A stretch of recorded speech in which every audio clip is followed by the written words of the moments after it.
Greetings and salutations, everyone. I hope everyone is doing well today. Today I have a group of terrifying subscriber submissions. Can you imagine a Dogman and a Bigfoot hunting together? Neither can I. I also have one of my favorite video clips to share with you. One that proves these things are existing and hunting not only us, but everything else that's in our woods. Before we get into it, a couple links. As you know, I rely on Patreon, PayPal, and my merch to help the channel to continue to grow and go. The links to Patreon and PayPal are in the description below. My merch is displayed directly under the video. Also, Dogman Frightening Encounters, Volume 1 through 3, the audiobook versions. They were written and researched by Tom Lyons, narrated and produced by me, Jeff Nadolny. Those audiobooks are available on Audible, Amazon, and iTunes, the links to which are also in the description as well. And finally, last but definitely not least, if you'd really like to help support this channel to continue to grow and go, simply subscribe, click that like button, and please leave a comment.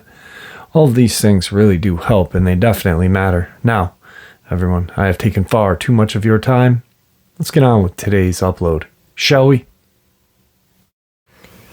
You know, when we're out in the woods, we seldom are aware of our surroundings, even if we're being hypervigilant.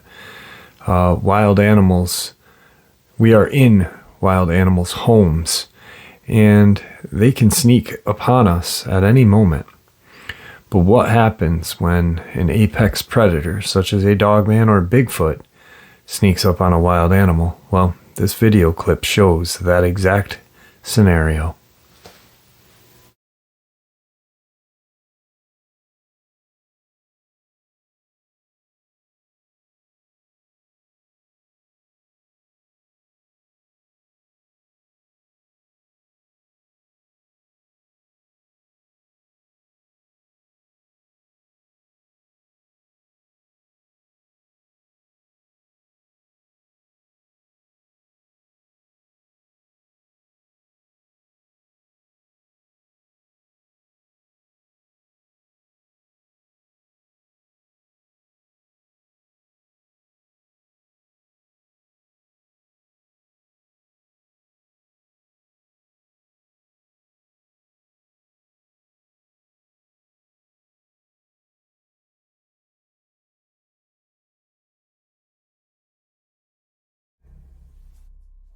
Today's first subscriber submission. Like I said, I had nightmares thanks to trying everything if possible, so it took me a little longer than I would have liked because I needed to take the time to ease the nightmares. Don't be afraid to shoot me back an email if you've got any thoughts or questions about these experiences. Also, do express yourself if you're upset about anything to us fans, because you are somebody we can reach out to about the trauma regarding these creatures and be taken seriously. It left a deep enough mental with my first encounter to change my personality. Let's start with the basics. Hey Jeff, my name is MN. If you've noticed, I'm an avid, somewhat intelligent about understanding these creatures due to my encounters and research. Though misinformation of dogmen, skinwalkers, and werewolves, I believe such things happen due to misinformation in the research communities due to speculation. I can tell you these experiences happen in a Winnebago. I could give you coordinates, but I'd prefer not to. I can drag my other friends into telling their sides of these experiences with me, though they'd prefer not to. Let's talk a little bit about myself. After I moved to this town, I immediately took to hanging out, exploring, and playing out in the woods by my house. I noticed immediately that it gets quiet sometimes, but I liked it, because my life wasn't really quiet or peaceful. Typically, most people that I bring there usually get nervous, but they usually take the spot like it's home. My best friend has been my friend since second grade, and I am now 22. I have a twin brother. You can refer to him as Joe. Keep in mind, I played football, ran cross country, wrestled. My parents made me choose between football and wrestling. Of course, I chose wrestling. I went to college briefly, only to drop out due to depression. Then I got a job at the local Walmart pushing carts. People thought I was like SpongeBob or something, the way I worked hard and enjoyed it, even on a minus 40-degree day. I hit rock bottom after I dated a girl in 2019 and quit my job because I couldn't work. I wasn't in good headspace. She was one of those gold-digging, keep your heart on a string type girls, and I rushed back to her head first, every time, because I have a stubborn, bleeding heart. I set the bar too high for her. She might not find happiness, and always live with a void. I never swore or yelled at her. I was patient with her. I was willing to do most anything for her. One such story involves the fact that I am prone to motion sickness. I had a seizure trying to push myself into going on a roller coaster. It was the stress on my body that probably caused it. I thought she didn't see it happen, so I could play it off, so she enjoyed herself that day. She saw right through that, and we decided just to go to the mall instead. I think she didn't understand the gesture. She even told me to stop research past a certain point because she had 2 encounters with me. She was afraid for my well-being. So I say progress requires sacrifice. My research led me to believe that this Dogman would use drive hunts and even force them into cars to save energy, which I do have a story about. Also, that there are other cryptids in play. Keep in mind, this is technically a werewolf I'm dealing with. Window experience. It was mid-fall of 2006 or 7. It was a school night, and it was late. I can say for sure that I remember I was reading a magic treehouse book, Winter Wizard or something, ahead of a coming book report project. I reread the book multiple times to soak in as many details as possible. I could remember my hands being dry and cracked from the weather. After a good chunk of the book, I put the bookmark in and tucked the book underneath my bed. I tried going to sleep. I rolled and rolled, but something felt off, like something was staring, and that my hair was standing on my arms as well. So I turned toward the window and saw something that was nearly a foot taller than my dad by comparison to the window.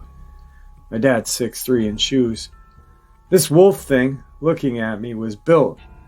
The eyes were a darkish yellow, and its teeth were slightly yellow. It had dark fur, less fur on the chest as you moved down on him. It really didn't have fur past certain, meaning it was bare. Also, the outer fur of its face was matted differently than the inner because it was more pressed down inwards. When I say it was built, he had shoulders, forearms, chest. He slightly flashed his teeth. It moved its hand in a certain way. I couldn't escape its gaze or stop looking at its teeth for about 2 minutes. I didn't understand what this thing meant with the hand movement. I just knew it wanted me to go outside. I was paralyzed, shaking with fear.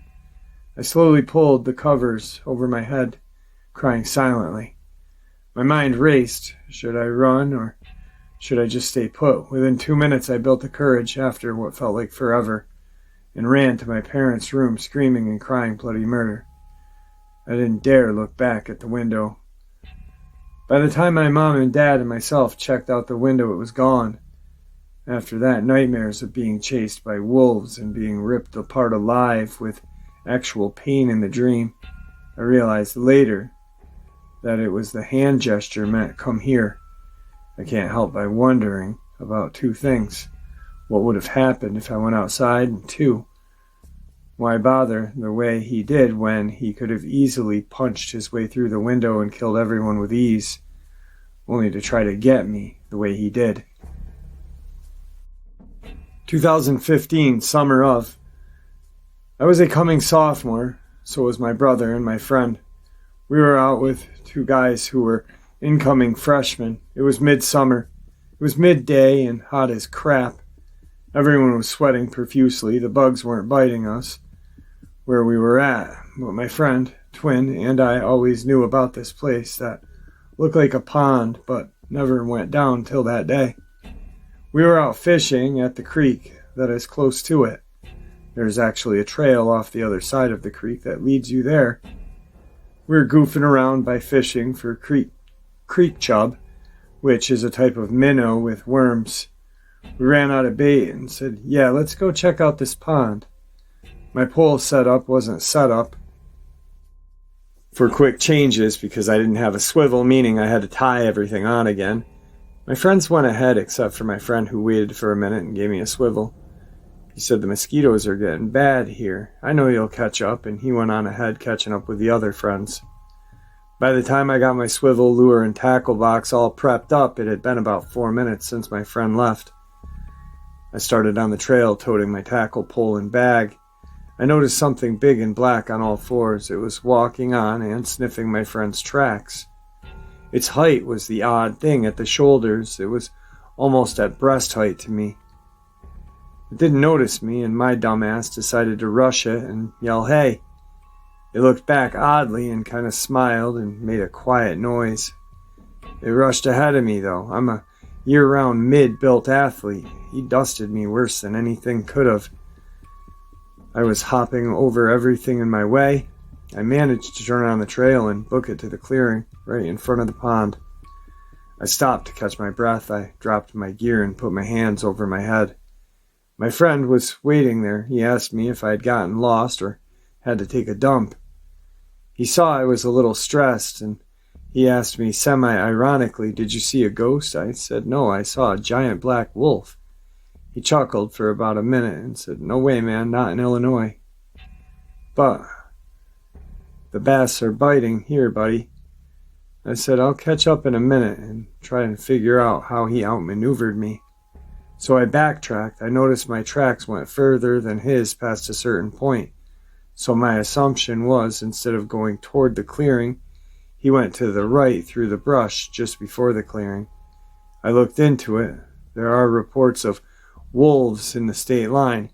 I made a report to the DNR website and included an odd size of the wolf.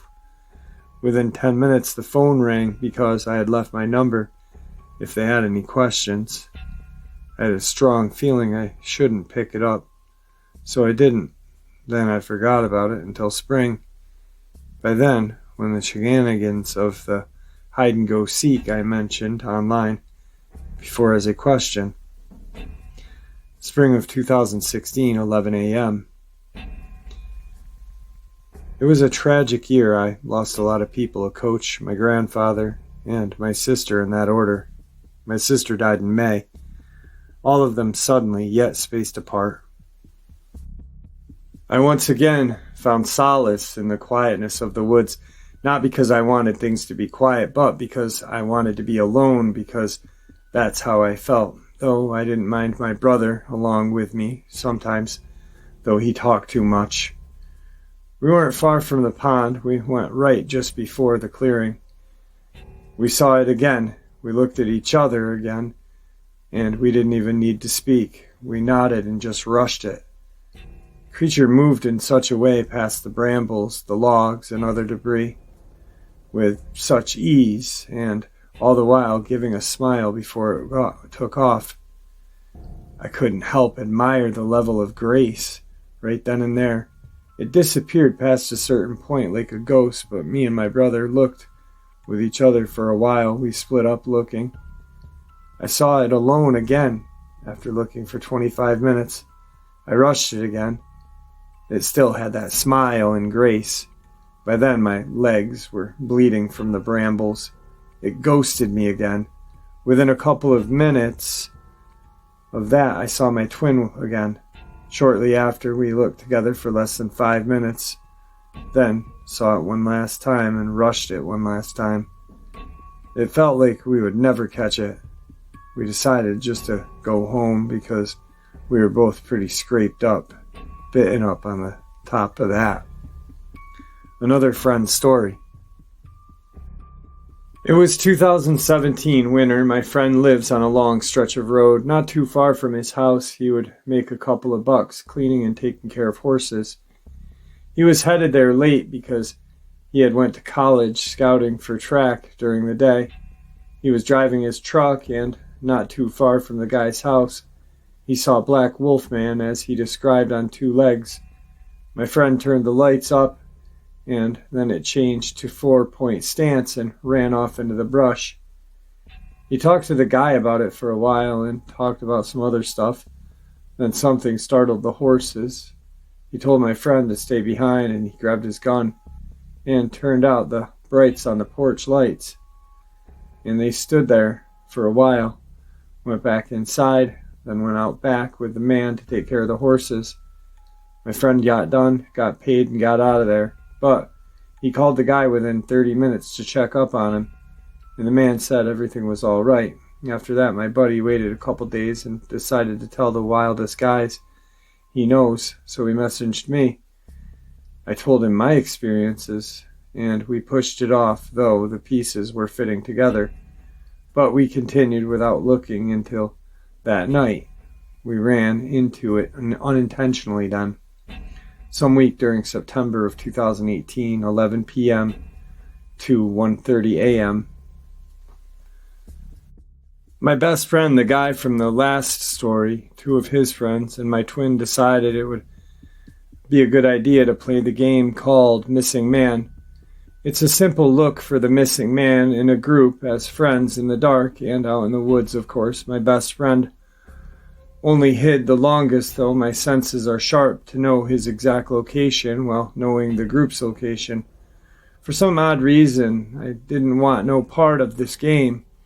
I wanted to stay next to my best friend, though. It could give away his position to the group. It was quite probably because I heard footsteps elsewhere. We were just outside of the woods, my best friend and I nodded, and we decided we should scare them and draw them back at the same time because our humor is a little twisted since we were childhood friends. He was up in a tree watching me barefoot. He said, "Go and scare 'em." "Scare 'em bad." I nodded and said, "Okay." So I started screaming hysterically, "Get it off! Get it off!" You would have thought somebody lit me on fire. I got a kick out of it. He got a kick out of it. They came running back, saying and asking, "What's going on?" I told them I just did it to mess with them. My brother and the 2 others pushed me to the ground and started roughhousing with me, calling me a a-hole. We started talking about what we were going to do for the next 5 minutes.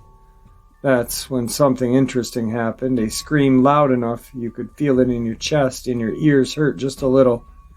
It sounded like a guttural high pitch, just to imagine the sound of a old horror movie woman screaming mixed with a pig that lasted for about 30 seconds.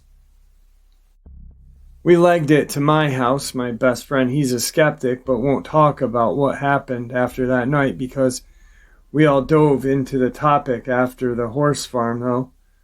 I was neck deep compared to them. They explained something was following them from the distance while they were looking for my best friend. We decided that that's messed, so let's do something else. So, went Blood's Point, the most haunted road in Illinois. It didn't go any smoother at Blood Point. So decided McDonald's. They wanted to hear my theories on it. I didn't state anything than what I already definitely knew, such as there are different types and that they jump real far. After that, they dropped my twin, my best friend, and I off. But they had to come back because my twin forgot his phone in their car. Sure enough, they saw it running through the park towards the no trespassing sign property. Last week of September of that year was interesting working at Wally World due to the scuffle of people trying to buy last-minute stuff on the weekends.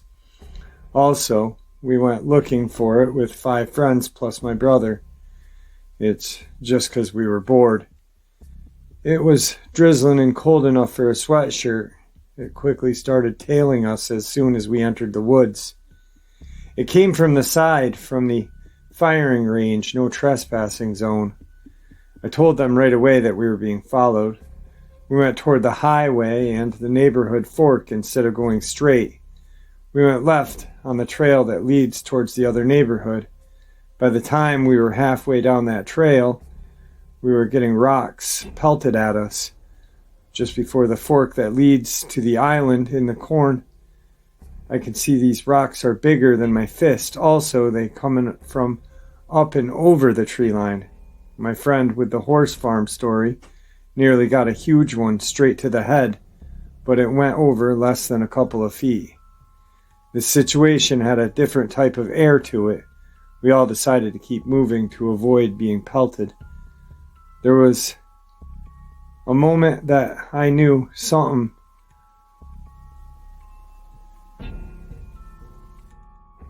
was around us before my friends did.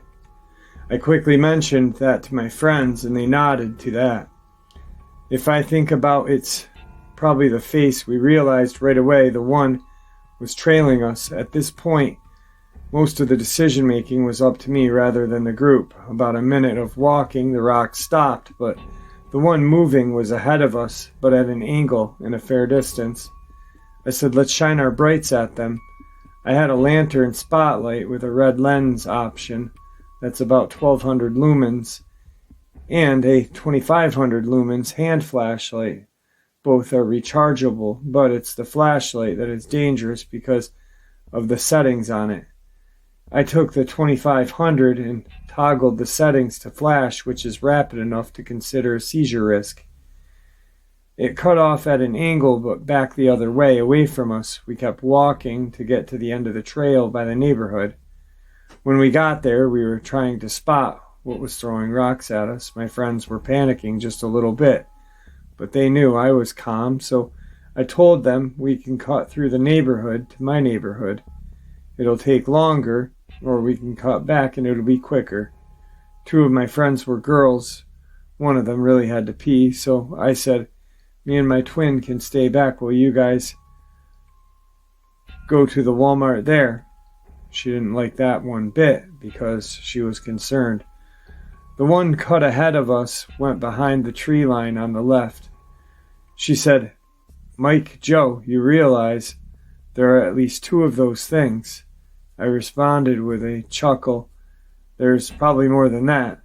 So we decided to cut back through while shaking a leg to get back because the neighborhood route would be just a little longer. Everyone was huddled, but we shook a leg, but not quite running or jogging pace. The horse guy was screaming the Star-Spangled Banner. The girls were trying to hold on to me. It's one thing that irritates me. I don't like that attention from a girl that's got a boyfriend because I feel like a bad guy. So I told them to move ahead of the group while I trail the group. It was a couple of minutes past the tree line. There was a break in the tree line. But we stopped so I can think clearly and come up with a plan. I said, let's stop, turn off the lights, and be quiet. The group interrupted with protest. My twin said, he's right. Your plan is to shine it when it gets close to us to scare it off and even get a better look at it. Correct. If flash its eyes off guard, we can book it. We waited. They almost started panic again. I told them, shut up and huddle up. I grabbed the 2500 hand flashlight. We waited and listened. It was creeping up at us. I waited until it was about 50 yards away, and I flashed it. We saw it briefly. I noted the eye shine was yellow. The ears were pointed.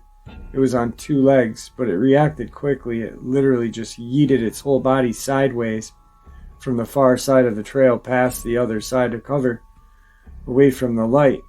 I said, all right, let's go quick. So we picked up the pace to a jog, and I toggled the flashlight setting and kept it pointed behind and to the side of us and moved to the back of the group. We got out and decided to keep the pace to my house. We let the girl use the bathroom and went to Walmart because we were bored. I told everyone I'll scout for tracks early the next morning because they wondered this situation was different than the other encounters and our basic understanding of these creatures for three of us. Late as I ate some food, had coffee, and was out the door by 6:30. I followed our path from last night and noticed the classic Dogman tracks. What's worth noting is the stride length between each is a dead giveaway. I went behind the tree line and started looking. I was a little shook by the tracks, 3 different sizes, a big one a little bit smaller, and one was the size of a child's. They were Bigfoot tracks. So I sat down and crossed my legs and mulled it over. They weren't aiming for the Dogman with the rocks because they were barely missing us. The Dogman cut across to the tree line to where the Bigfoot was at with the tracks, but was good enough distance away, the tracks, to imply it was ahead of them. Obviously, they didn't fight each other. We would have heard that, saw it, and wouldn't forget it. So I deduced the Dogman was trying to keep pace with us from them, which is odd, not a character for a Dogman. So I plucked some hair from my beard and decided to scuff my prints and leave. I told my friends and twin later, and they knew enough to think this was odd too. Researched at the forest preserve, I found Dogman prints along the creek and the smaller Bigfoot prints ahead of the Dogman's.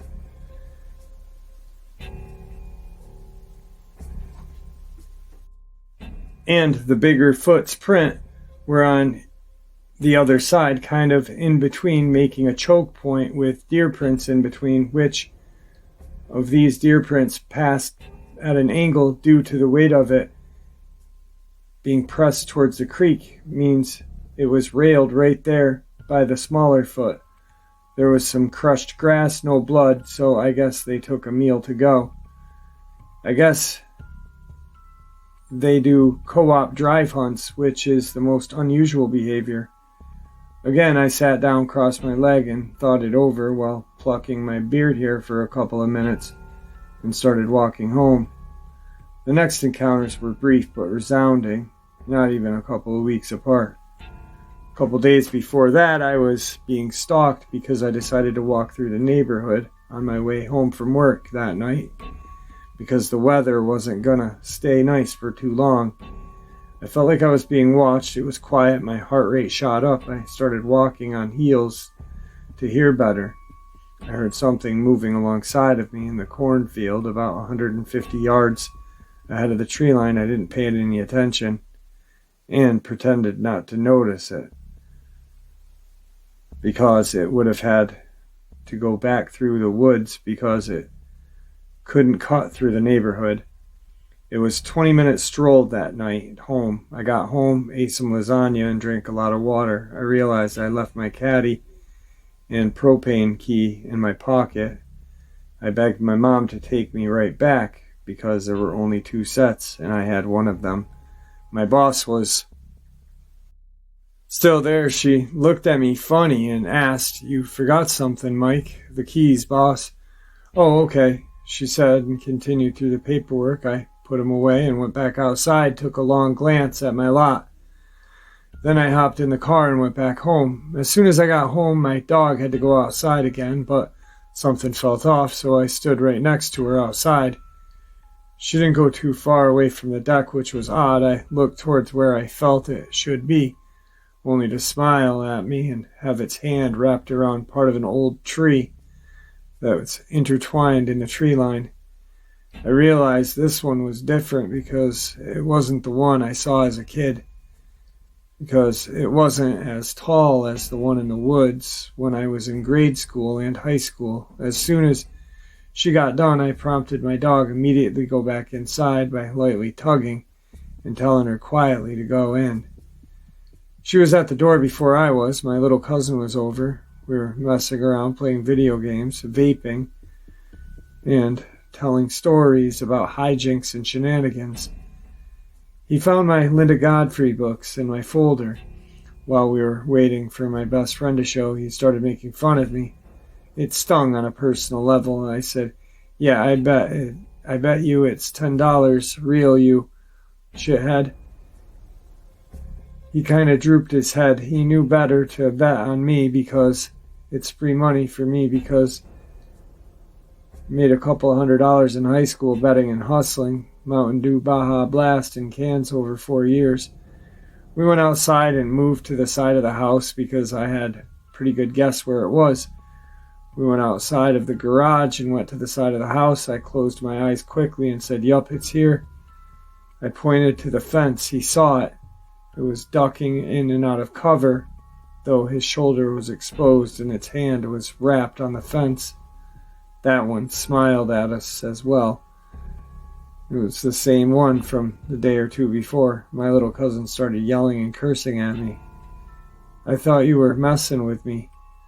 All the while, he had my collar of my shirt shaking me. Then he started punching me in my gut in panic. I stood there laughing at him, and it was because I proved him dead wrong, and now he's afraid of its presence. Sure enough, we got interrupted right on time, a horn being held in the distance, then the skirt of a car turning.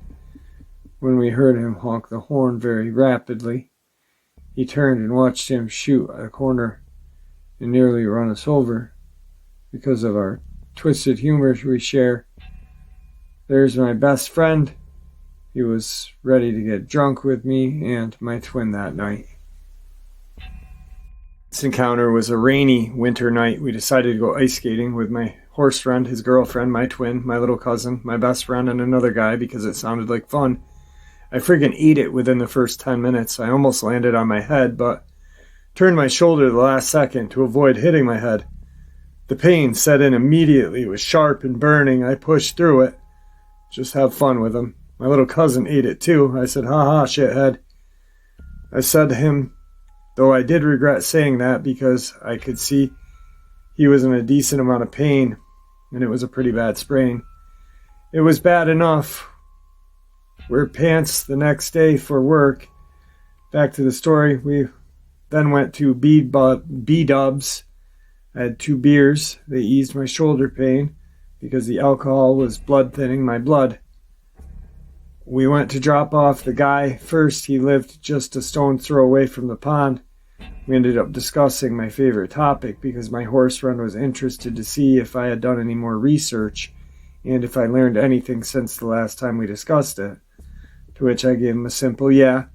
There was an odd amount of deer kills and a small game kill from cars on the highway. And within this general area, I suppose they got dragged or carried to the brush when nobody was there, then ripped to shreds. I tell him I found a whole hip intact, severed from a deer, about 6 feet from what was left of the body a couple years back. Sure as I was speaking about it to draw, the friggin' deer is to the side of the road, looking behind it first, then at us, then back. He acts like he's gonna go, but he didn't. So we slowed down to see who would move first. He just stood there, so we gunned it. Sure enough, he looked back behind him, and then he gunned it. My friend swerved hard enough for the tires to squeal. We all screamed. Me and my little cousin looked back to see it on all fours on the right, only for a couple of seconds, just to get out of view thanks to the fact that we were still moving. At that point, a grim thought crossed my mind. Am I stuck dealing with these things regardless of where I go? And how long will I have to deal with these things for? I already vaguely knew the answer, but I didn't want to accept it. The next encounter only reinforced it. Spring 2019, I started dating a girl I met in high school. I was a senior then, but she was a freshman. But she was really the only person I really noticed. It was because she had a wild look in her eyes like mine. She didn't believe in the paranormal and such. She's my ex now, and it's going to stay that way. At the time, I convinced her to go to Blood Points to change her mind. I started praying when I got there, please don't let there be a Dogman over and over again. As we got there, our phones and some type of interference. Hers shut off entirely. Being a brand new phone was strange, while my screen was stuck. I noted the temp dropped significantly, and my side of the windshield was fogged. I was almost relieved until I felt something behind my eyes kind of helps point out where they are, only as long as I practice looking for them. We were looking on our side road. I had mine, she had hers. The smell of skunk and carrion became very heavy in the air. Sure enough, it was my side of the road. I saw the tail and the ears. It just moved from the brambles apart and darted in. Luckily, she missed it, but she saw the look before the Six Flags when I tried to play it off, having a seizure just for her. She started shaking me, and what did you see? I just laughed. Oh, it's nothing. Bullcrap, she said. I laughed more and told her, wait till we get out of here and I'll tell you. We pulled into a gas station in Cherry Valley. She said, all right, spit it out. I replied, I don't dip anymore. Remember? Ha ha ha, funny. Now, what did you see? You noticed that terrible smell back on the road? She said, yes, I did. Well, I sharted really bad. No, you didn't. You saw something. Yes, I did see something. I saw a Dogman. I could make out the ears, tail, and bulky shoulder before it ran into the brush. She nodded and understood. She said the phones were enough to convince me, plus the temp drop of 10 degrees in the car. Oh, you noticed that too? I just saw it and turned off the headlights and smiled at her. The next encounter was about a week or two later. My little cousin wanted to go into the woods, even if he had to go to him by himself, so me and my ex-girlfriend tagged along. I led them towards the trespassing sign and pointed and said, there, just ahead, and to the left about 70 yards.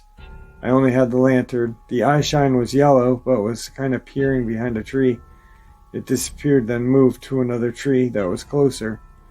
My little cousin sat down, crisscross, and said, I'm gonna wait. That shithead was definitely my blood, being as stubborn and fearless as me, but my ex wanted to get out of there.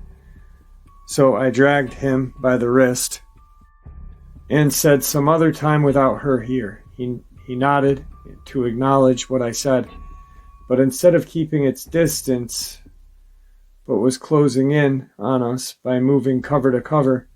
It was scary enough for her to make me promise to her I wouldn't do my research anymore out of fear of my well-being. That summer she broke up with me.